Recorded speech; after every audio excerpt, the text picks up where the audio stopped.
Hi guys! Welcome back to M&M Tutorials. Ngayon ay isi-share ko sa inyo kung paano gumawa ng ebook gamit lamang ang PowerPoint presentation.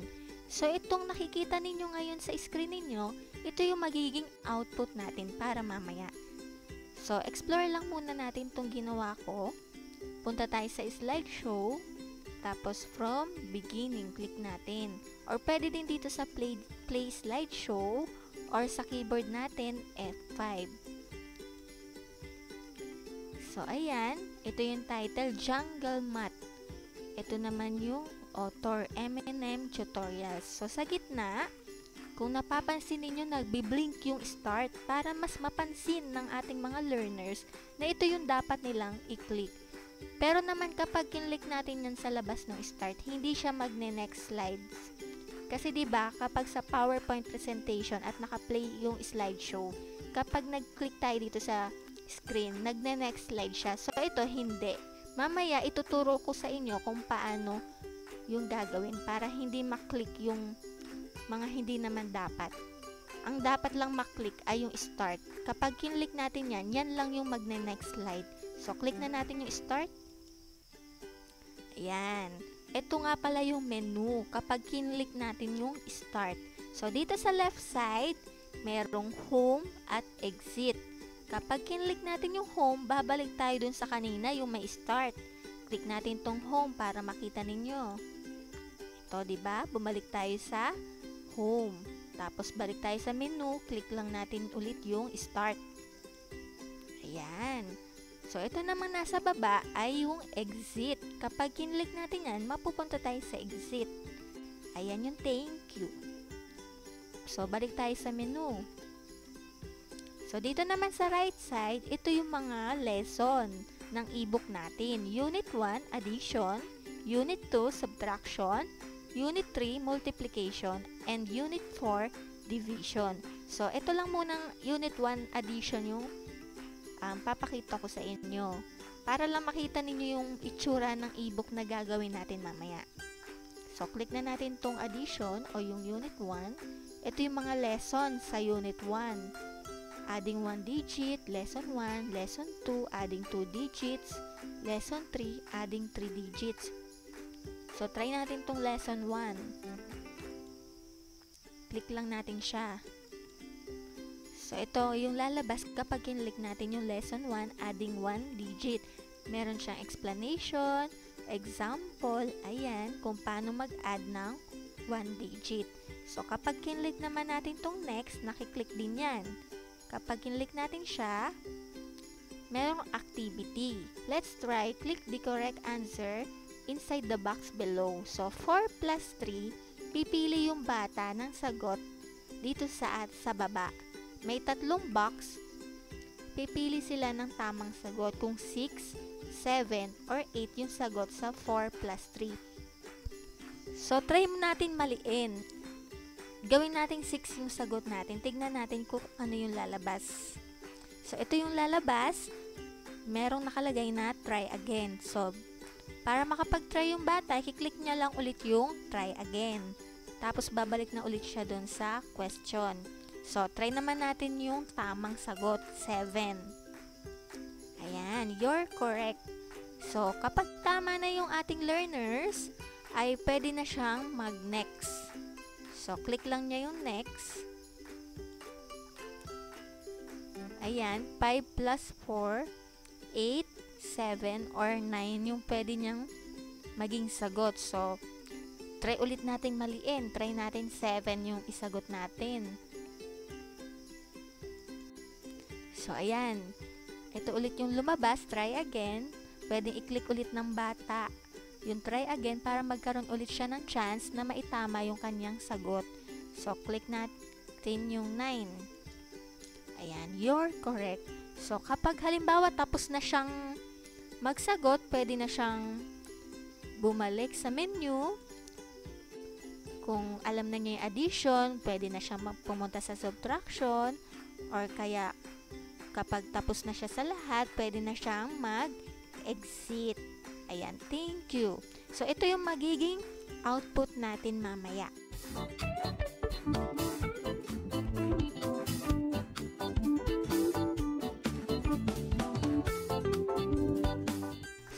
guys, sa mga ginamit kong backgrounds sa ginawa kong ebook, ito din yung gagamitin natin ngayon. So, magbukas lang tayo ng bagong PowerPoint. So, ito. Ayan. And para malagyan natin ng background to, punta tayo sa Insert. Click natin yung Insert. Picture. Tapos hanapin natin yung gusto nating gamiting background. So, sa first page itong gagamitin ko. Click lang natin siya, tapos insert. So, ayan na. Lalakihan lang natin siya, no?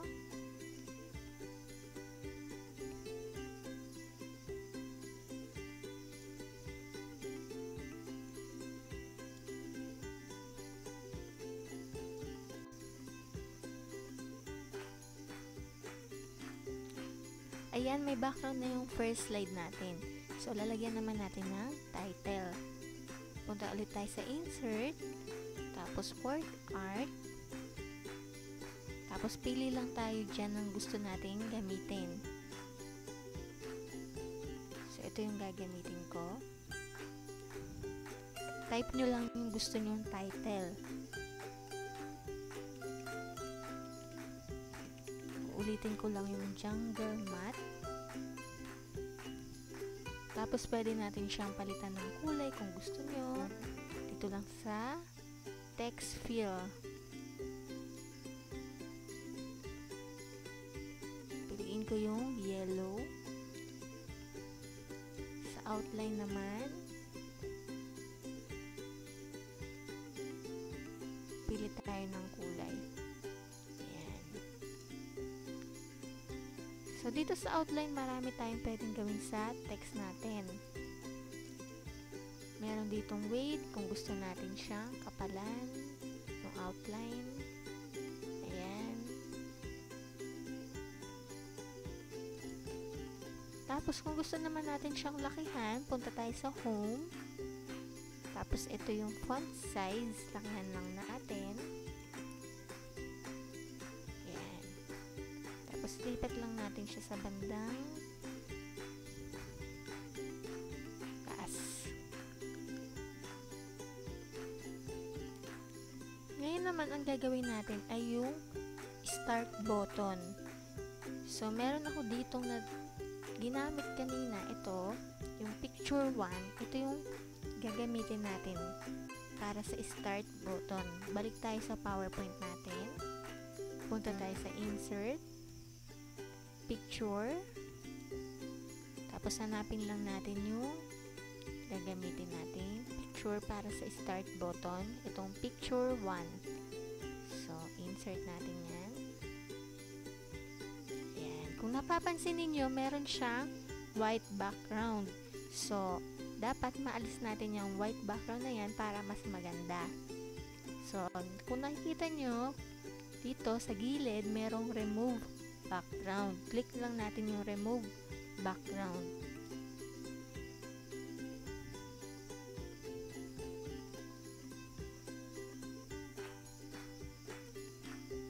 Ayan, automatic na siya. Yung kulay pink, ibig sabihin, yun yung mabuburang background. So, ito yung matitira lang. Itong kahoy na to. So, click lang natin itong keep changes. Ayan, natanggal na yung white background. Next naman natin gagawin ay lalagyan natin to ng text. Punta tayo sa Insert. Tapos Word Art ulit.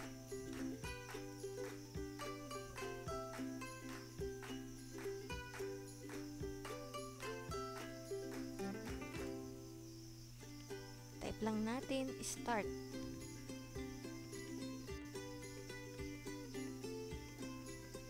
Tapos, pwede nating palitan ng kulay ulit yan, o kaya outline para mas kita. Lagyan natin ng outline.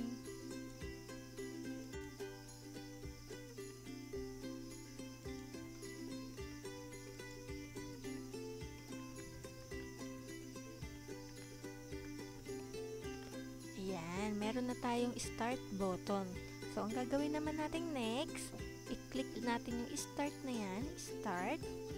Tapos sa keyboard ninyo, pindutin ninyo yung shift. Pag napindot nyo na yung shift, i-click nyo naman yung kahoy na ating start button. Itong kahoy na picture. Click natin yan. So, kung nakikita nyo sa screen, dalawa na yung nakaklik. Yung kahoy at yung text na start. Kapag na-click nyo yan, punta kayo sa format. Itong format. Tapos dito sa bandang kanan sa taas, i-click natin itong group. Click natin yung group. Ayan, group. So, magiging isa na lang siya. After nyan, para mas maganda yung ating start button, lalagyan natin siya ng animation. Tulad kanina, diba, gumagalaw yung start button. So, punta lang tayo sa animations. So, pili lang kayo ng mga gusto nyong maging animations ng inyong start button. Ito yung pipiliin ko. Yan. So, try nga natin, i-play slideshow natin.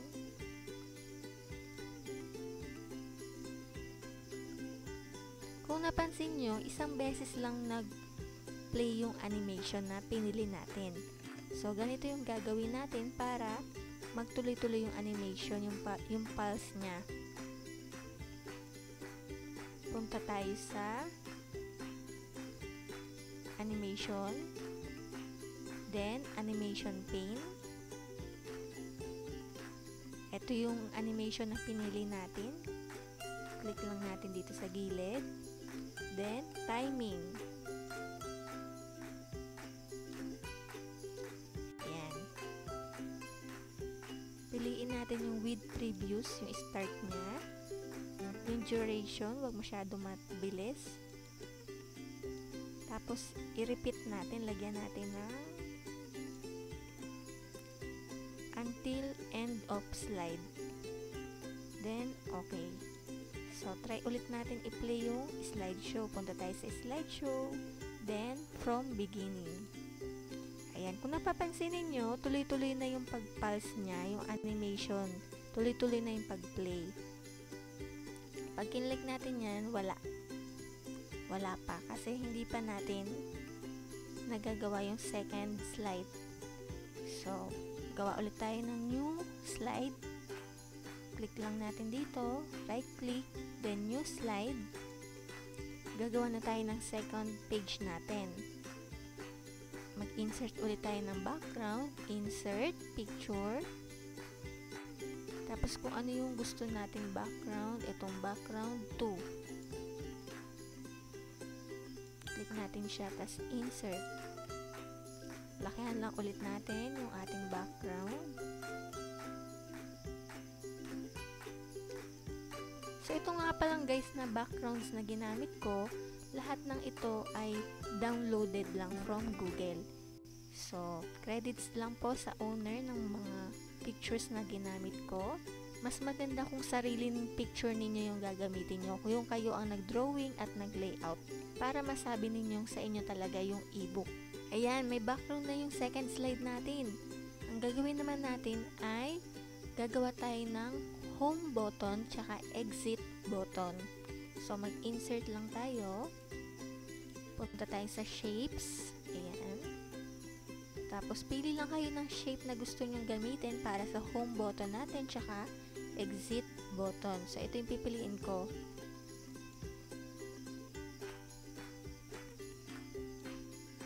Tapos, click nyo lang yung shape. Then, right click. Pindutin natin yung edit text para makapag-type tayo ng home. Yan. Lakihan natin yung home. Punta lang tayo sa home. Then, lakihan natin yung font size niya.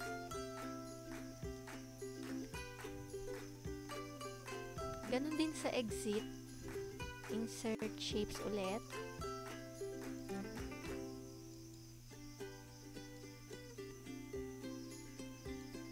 Then right click, edit text, type natin exit. Tapos lakihan din natin, punta tayo sa home. Lagyan natin yung font size. Tapos i-bold din natin. So, ayan, meron na tayong home at exit button. Next naman ay yung mga lesson natin. Punta ulit tayo sa shapes. Pili naman tayo ng ibang shape. So, ito yung pipiliin ko.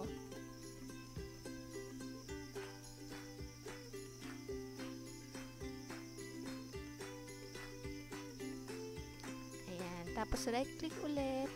Edit text. Type natin Unit 1. Tapos, addition.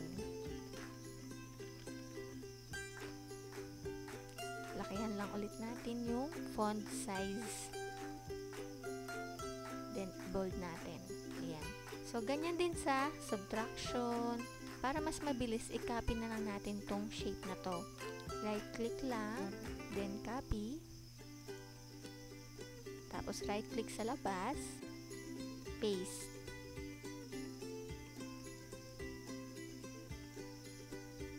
Para i-edit na lang natin siya, gawin natin Unit 2. Tapos, multiplication. Ay, subtraction pala.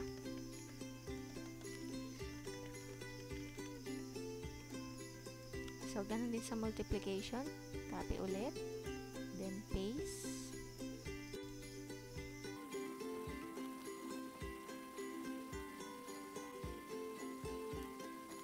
So, ayan, meron na tayong menu. Lagyan natin ng title. Itong second page natin. Lagay natin menu.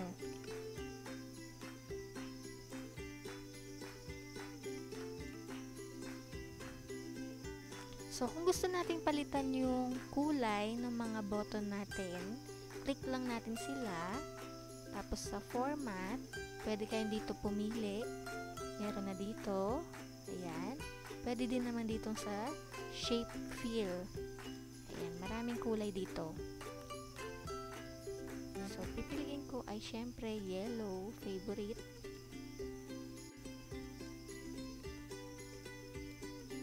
Parehas na sila ng exit ng kulay, yellow din.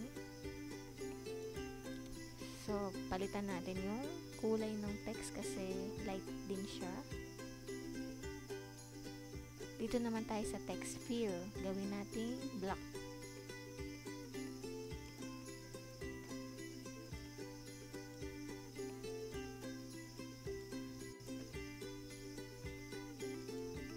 Ayan, kitang-kita na. Dito naman sa Unit 1, gusto ko ay blue. Ay, hindi. Ayan. Unit 2.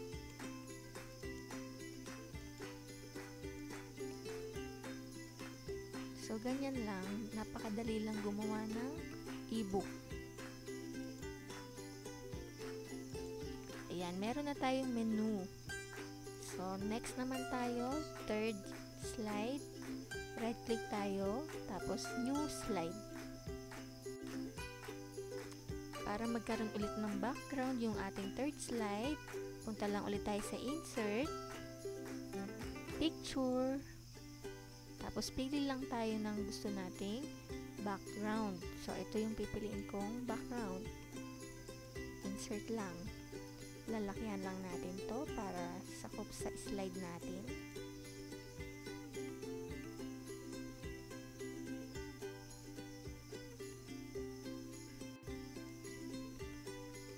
Ayan, may background na yung ating third slide. So, lalagyan din natin to na home at exit button. So, copy na lang natin yung nasa second slide. Punta tayo sa second slide.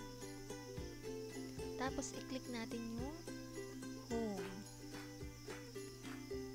Pag na-click na natin yung home, sa keyboard ninyo, i-click nyo naman yung shift. Then, i-click natin yung exit. So, kung napansin nyo, pareha silang na-click sabay. So, para makopy natin, click natin ay Ctrl-C para copy. Ctrl-C. Then, punta tayo sa third slide. click naman natin ang paste. Pwedeng Control V o kaya right click, then paste. Ayan. Meron na tayong home at exit button. Dadagdagan natin yan ng isa pang button. So, mag-insert ulit tayo ng isa pang box.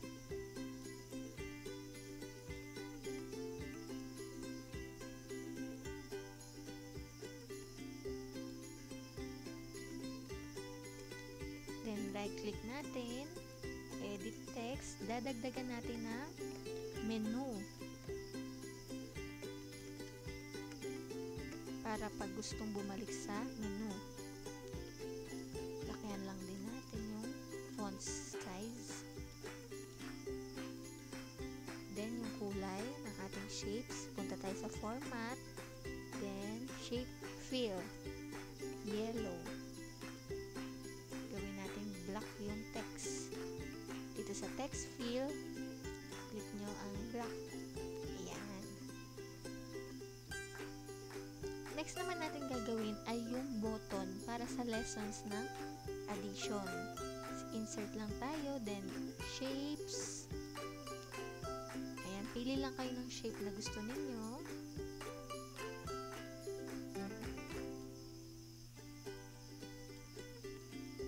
Then right click, edit text.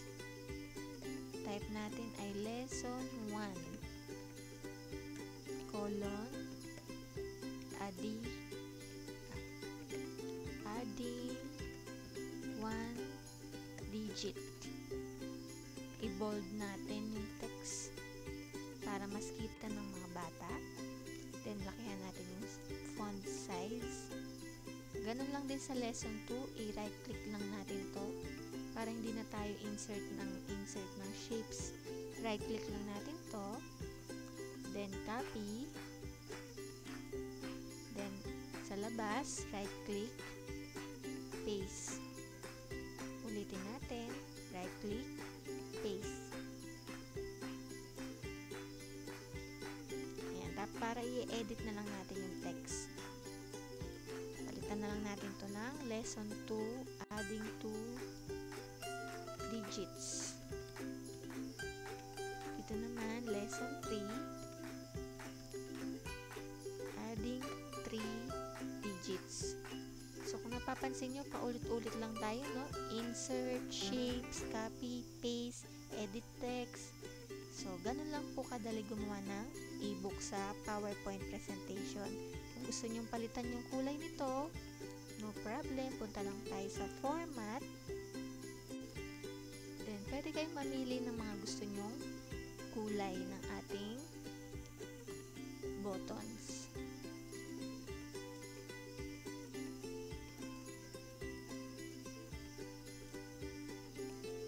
Ayan. Next naman, mag-new slide ulit tayo. Right click, new slide. Ayan, blank ulit. Mag-insert lang ulit tayo ng picture para maging background natin. So, ito na lang ulit yung pipiliin kong background. Insert. Lakihan natin. Yung sakop yung buong slide.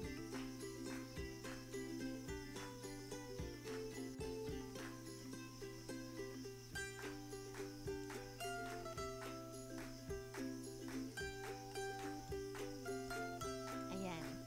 May background na yung ating fourth slide. Uulitin lang natin ang pag-copy sa menu, home, at exit button.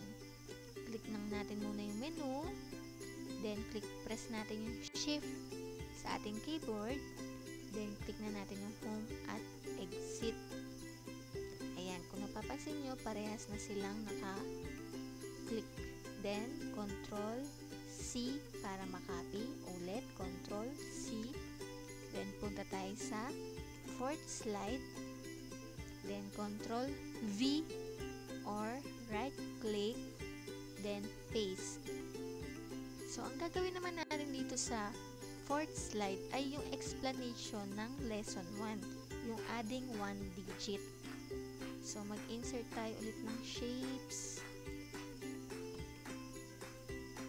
shape yung gusto ninyong gamitin sa explanation ng adding one digit. So, ito na lang ulit. Ayan. Baguhin natin yung background. Ang piliin natin yung light color lang.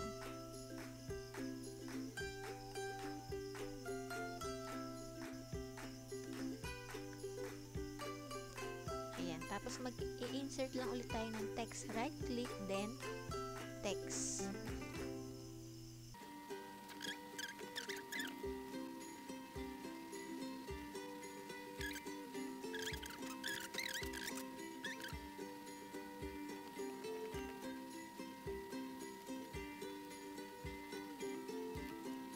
So, ayan.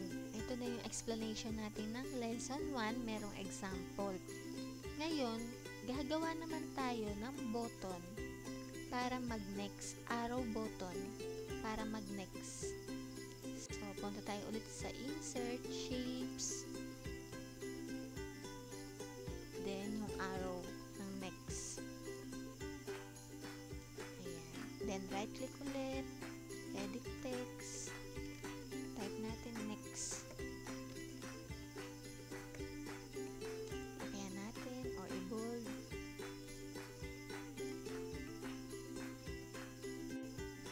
Pwede natin ibahin yung color.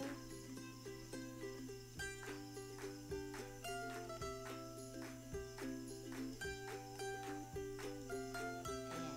O, diba? Ang bilis lang, ilang minutes lang ay tapos na agad yung fourth slide natin. So, magra-right click ulit tayo dito. Then, new slide.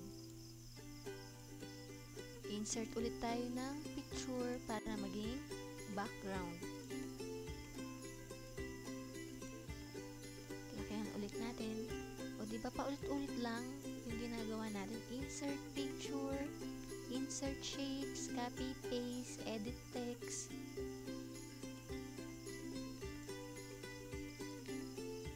I-copy ulit natin yung menu, home, at exit button. Punta tayo sa fourth page. Click lang natin silang tatlo. Gamit ang shift button ay makiklik natin sila ng sabay-sabay. Control C para makopy. Then punta tayo sa fifth page. Control V para ma-paste. Ayan. So, insert ulit, shapes. Pili naman tayo ng ibang shape. Ito naman. So, dito naman, ang gagawin natin ay yung activity para sa lesson 1. Diba kanina merong sinagutan?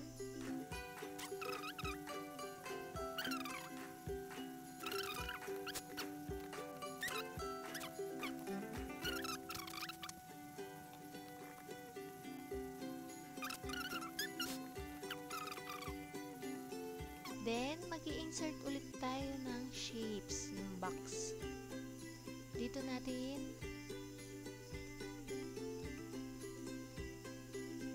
ilalagay yung mga possible answers.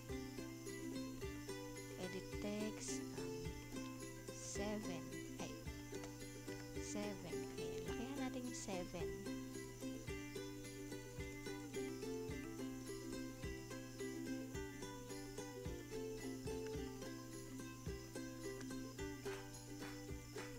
Copy lang natin siya. Paste ulit.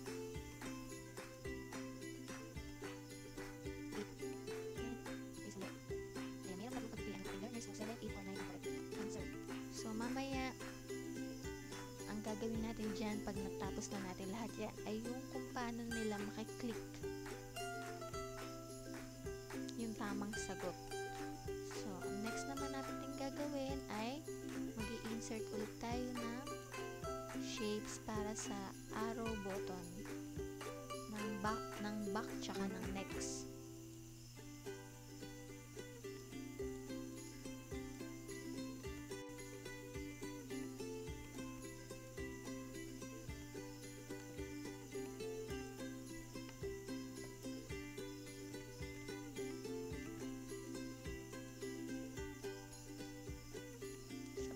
Ulit natin yung kulay ng arrow.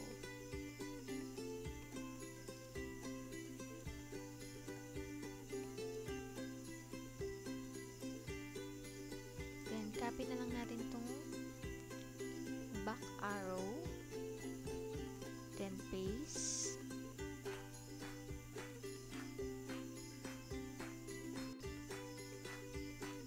I-rotate na lang natin siya, mirror, flip horizontal. Yan, then edit na lang natin yung text, right click, edit text, gawin natin next. Yan. O diba, napakadali lang ng ating e-book sa PowerPoint. Next naman na slide natin ay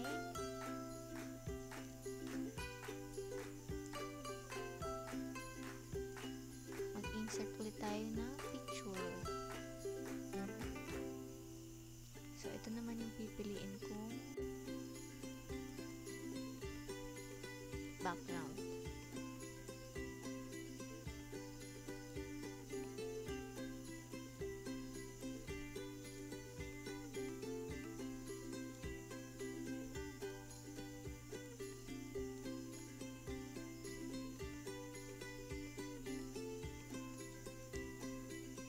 So, mag-insert lang ulit tayo ng shapes. So, ito.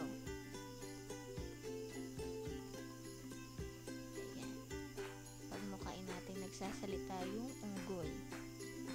Edit text tayo. Right click, then edit text. Isulat na. I-type natin yung response natin doon sa magiging sagot ng ating mga learners. Your answer is correct.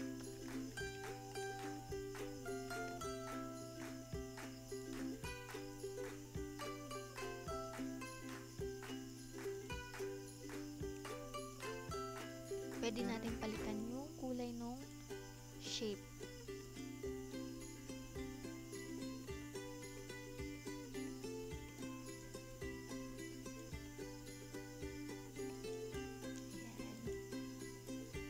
Yan yung magiging response ng ating e-book kapag tama yung sagot na napinili ng ating mga learners. Tapos maggawa ulit tayo ng button para sa home, menu at exit. Copy lang natin tong tatlo. Control C, then Control V. Tapos gawa tayo ng shapes naman para sa next at back. Copy na lang din natin yung nasa ikalimang slide, yung back at yung next. Then copy, Control C. Punta tayo dito, paste natin, Control V o kaya right click, paste. Lakihan lang natin.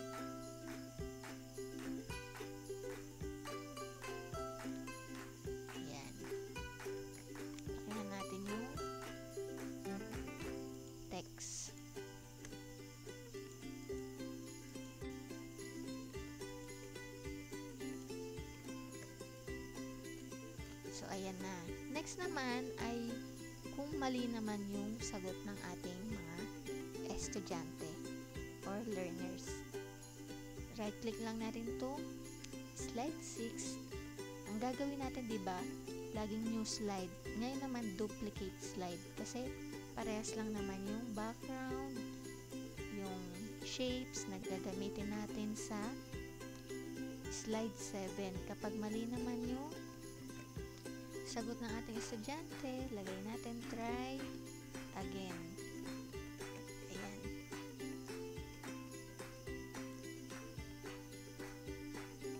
Tapos, pwedeng i-click ng bata yung back kapag gusto niya bumalik dun sa question or mag-next na siya.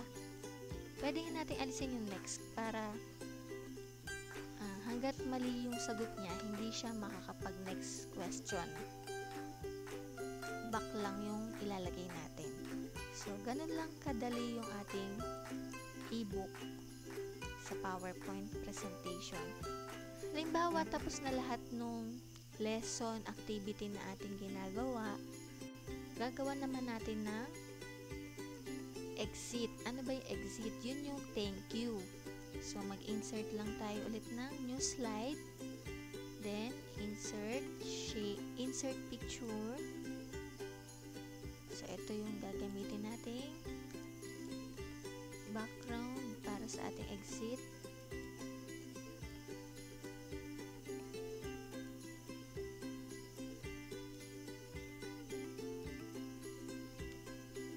Click lang natin yung insert, then word art. Pili lang kayo ng gusto nyo style ng text. Ito yung pipiliin ko. Then type lang natin thank you. Ayan. Tapos lipat natin siya dito sa baba. Ayan. Hayatan natin ng konti.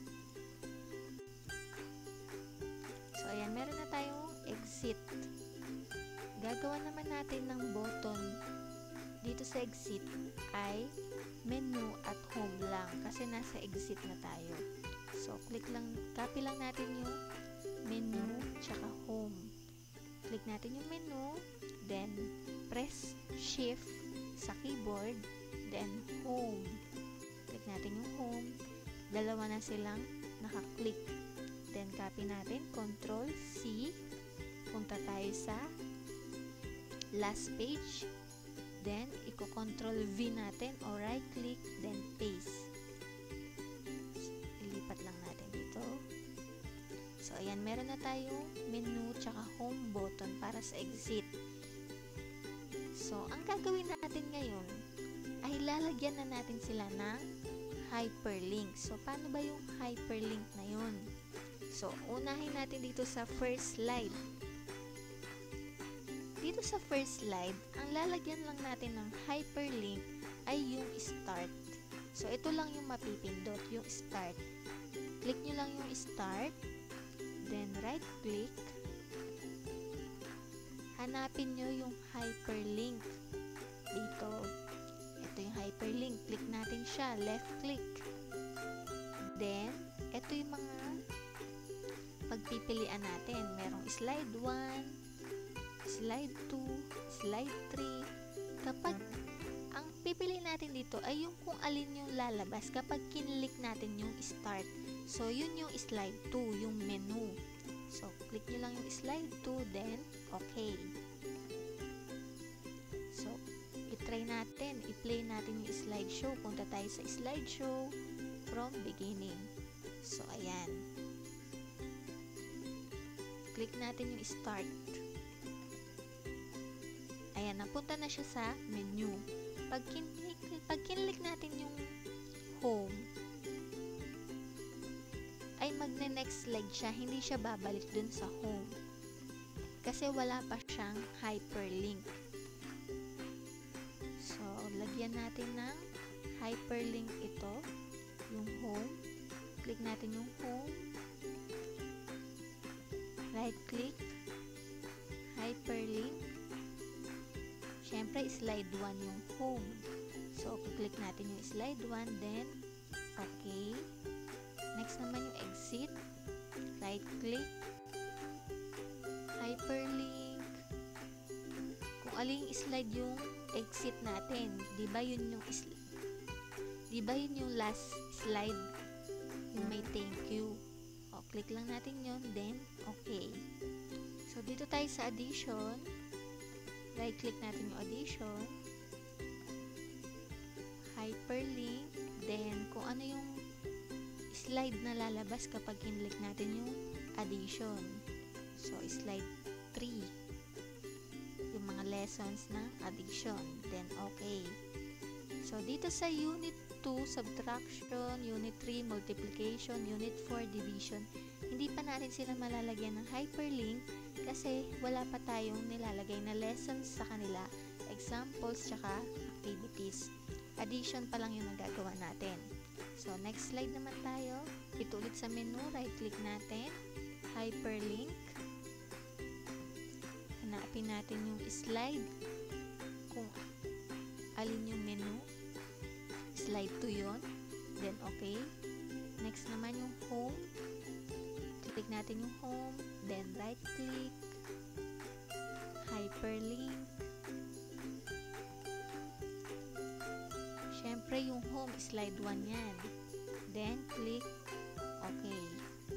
Exit naman. Right-click, hyperlink.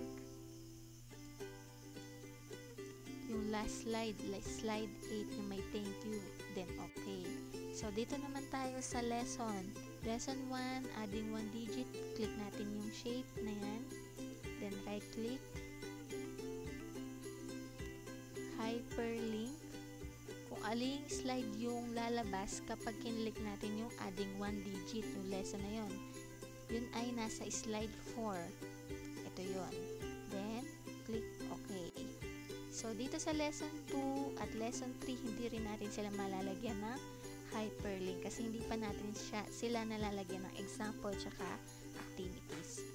So, dito na tayo sa slide 4. Ganun ulit, paulit-ulit lang itong ginagawa natin. Yung menu, home, exit button, lalagyan lang lagi natin ng hyperlink. Then, okay. Yung home, right-click ulit, hyperlink. Slide 1 tong home. Then, okay. Yung exit, right-click, hyperlink. Last slide, slide 8, yung exit, then, okay. Tapos dito naman, kung napapansin nyo, meron ulit button dito, yung next. So, right-click lang natin yung next. Hyperlink.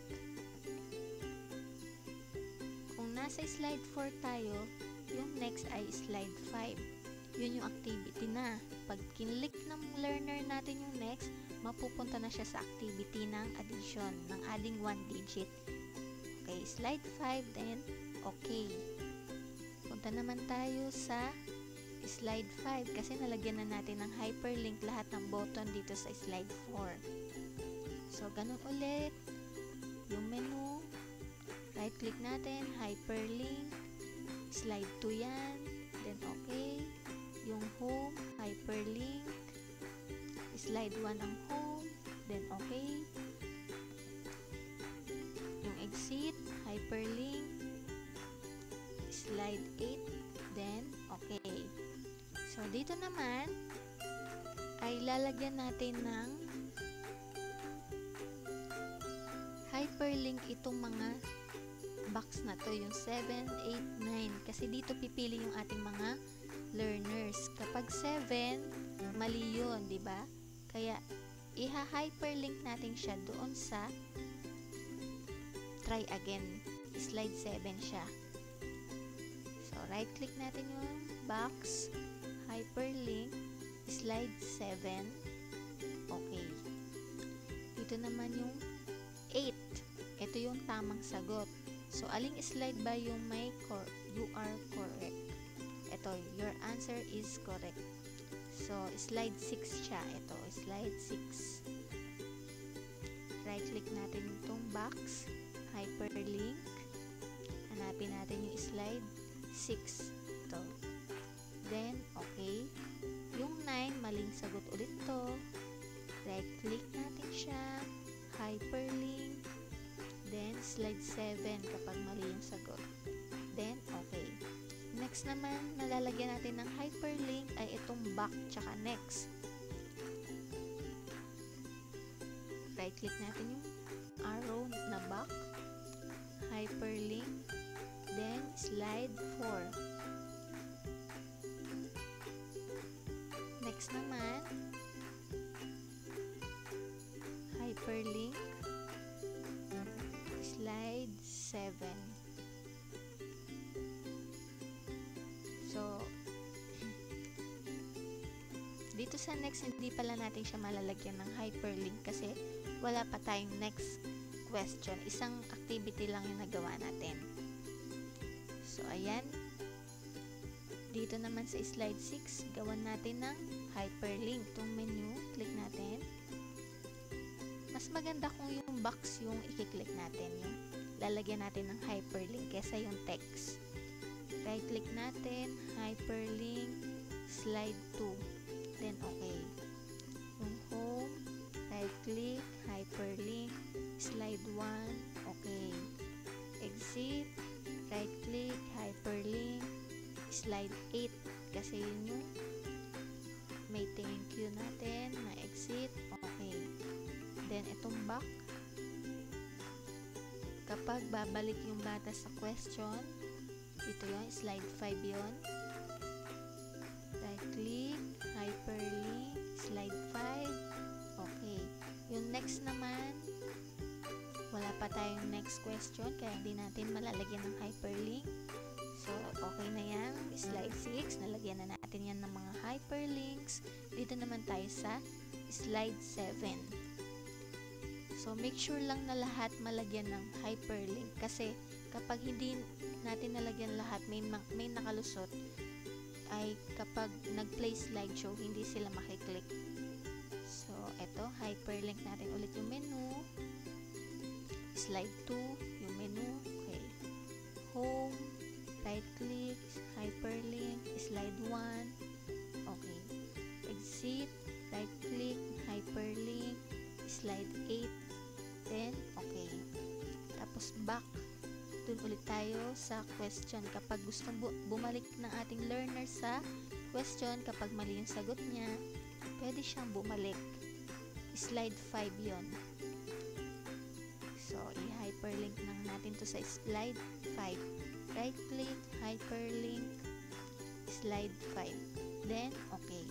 So, last na slide na natin tong exit. Dalawa lang yung lalagyan natin ng hyperlinks. Yung menu, tsaka yung home. So, click lang natin tong menu, right click, hyperlink, slide 2. Then, okay. Home, right click, hyperlink, slide 1, then okay. So ayan, nalagyan na natin lahat ng hyperlinks, lahat ng button. So, ang gagawin naman natin ay para kapag in-slideshow natin, kapag na-aksidenteng napindot ng bata sa gilid, halimbawa hindi niya napindot yung start, dito siya nakapindot sa gilid, ay magne-next slide siya automatic. So, para hindi siya mag-next slide automatic, punta tayo sa slideshow. Ulitin ko, slideshow. Then, set up slideshow. Set up slideshow. Click natin yan. Itong presented by a speaker, palitan natin dito sa pangatlo. Browse at kiosk. Browse at kiosk. Click natin yan. Then, okay. So, try natin, i-play slideshow natin. Tignan natin kung makiklik pa rin yung mga gilid. Ayan, kiniklik ko yung gilid, hindi siya nagne-next slide. Magne-next slide lang yan kapag ang pinindot ng learner natin ay yung start. So, pindutin natin yung start kung gumana ba yung hyperlink na nilagay natin. Ayan, napunta na sa menu. So, balik tayo sa home. Try natin itong pinduting home. Ayan, bumalik siya sa home. Balik tayo sa menu. Click ulit natin yung start.